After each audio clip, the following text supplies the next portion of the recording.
सुप्रभात बच्चों, मेरा नाम मनीषा मेहता है। आज हम 9वीं कक्षा की कविता कैदी और कोकिला पढ़ेंगे, जिसके कवि का नाम है माखनलाल चतुर्वेदी।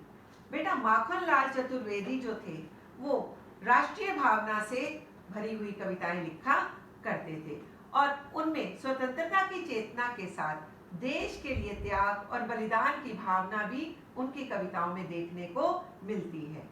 इसीलिए उन्हें एक भारतीय आत्मा भी कहा जाता था। यह कविता भारतीय स्वाधीनता सेनानियों के साथ जेल में किए गए दुर्व्यवहारों और यातनाओं का मार्मिक साक्ष्य प्रस्तुत करती है।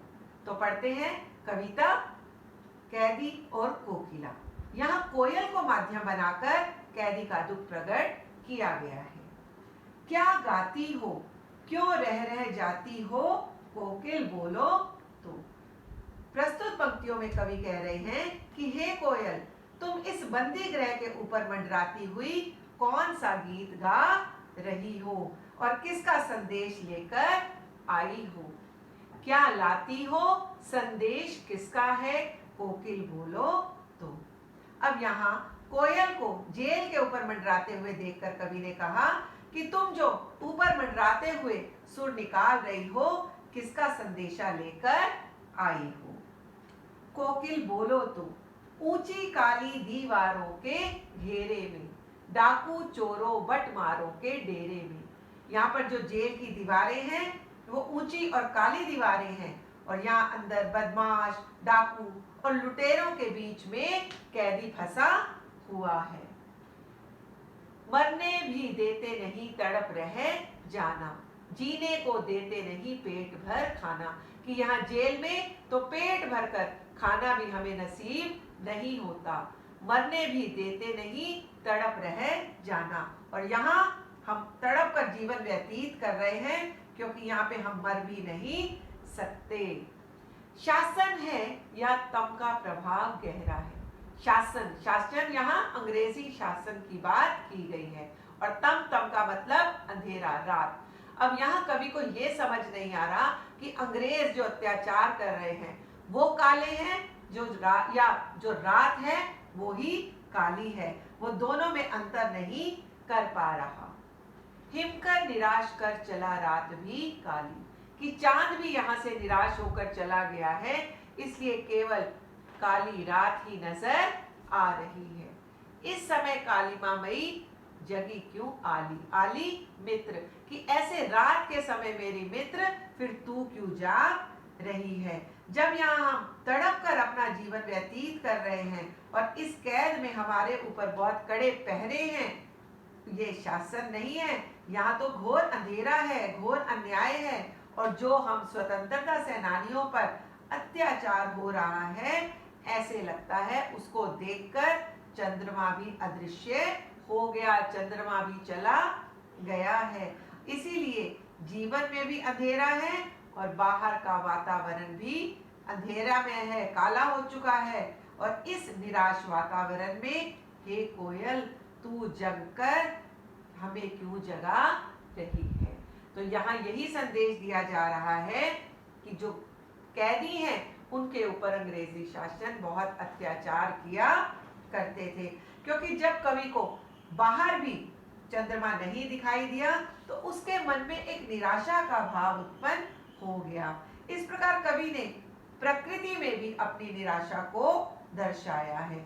और यहाँ पर ब्रिटिश शासन की तुलना तम से की गई है, क्योंकि अंग्रेजों ने भारत के जो देशभक्त थे उन पर घोर अत्याचार किया था। क्यों हूक पड़ी वेदना बोझ वाली सी, हूक कहते हैं दुख भरी आवाज को, कि तुम्हारी ये जो आवाज आ रही है ये इतनी दुख भरी आवाज, वेदनापूर्ण आवाज क्यों सुनाई दे रही है। कोकिल बोलो तो, क्या लुटा मृदुल वैभव की रखवाली सी, कोकिल बोलो तो, रखवाली रक्षा करने वाली, मृदुल वैभव धन दौलत की।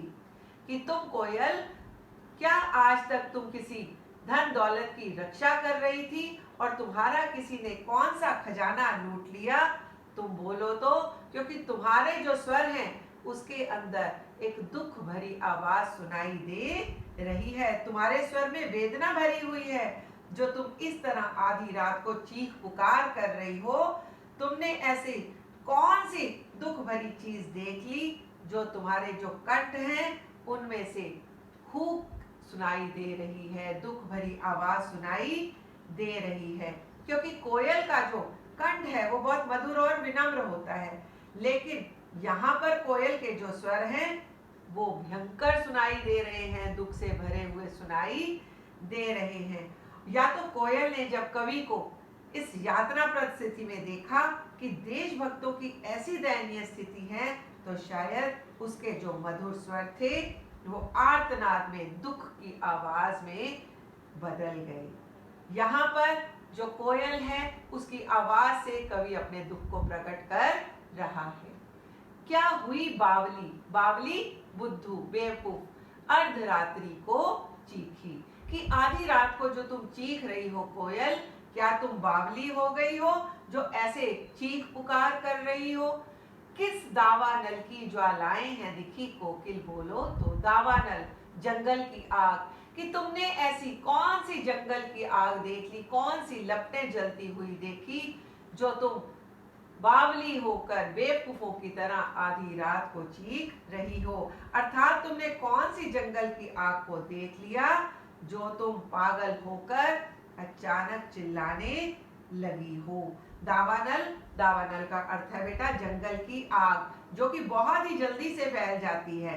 और उस समय अंग्रेजों के अत्याचारों का कोई भी अंत नहीं था और चारों तरफ घोर कष्टमय वातावरण था।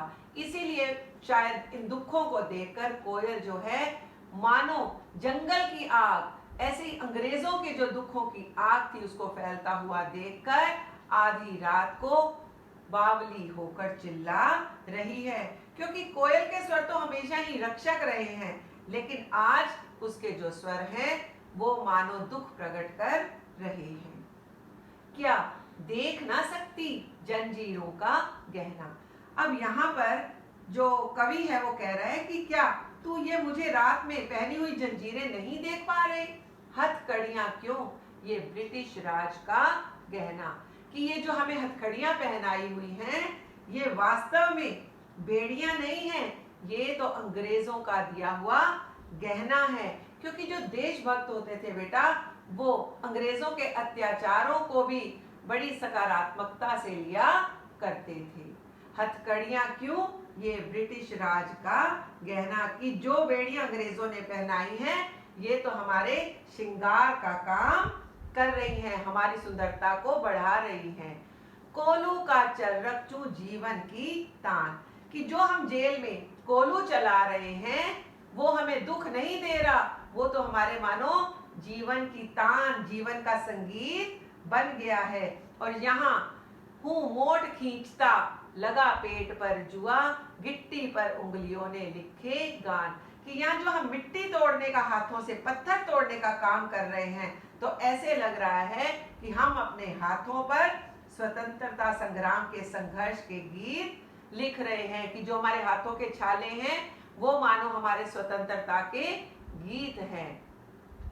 हूँ मोट खींचता लगा पेट पर जुआ, कि जैसे पेट के ऊपर चमड़े की एक रस्सी बांधकर मैं उसको खींच रहा हूँ, कोलू को बैल की तरह खींच रहा हूँ, खाली करता हूँ ब्रिटिश अकड़ का कुआं। तो मैं ये नहीं सोच रहा कि मैं पानी निकाल रहा हूँ कुएं से, मुझे तो लग रहा है ये कुआं जो है ये ब्रिटिश के अकड़ का कुआं है जिसको मैं खाली करता जा रहा हूँ। अब यहाँ पर वो देशभक्त जो हैं वो अंग्रेजों के सभी अत्याचारों का मुंह तोड़कर जवाब दे रहे हैं, कि एक तरफ दिन मैं भी ये संघर्ष करते करते ब्रिटिश सरकार की सारी अकड़ के जो कुएं हैं उन्हें खाली कर दूंगा। क्यों? क्योंकि इन यातनाओं को सहकर एक दिन हम अपने देश को स्वतंत्र अवश्य करवा लेंगे।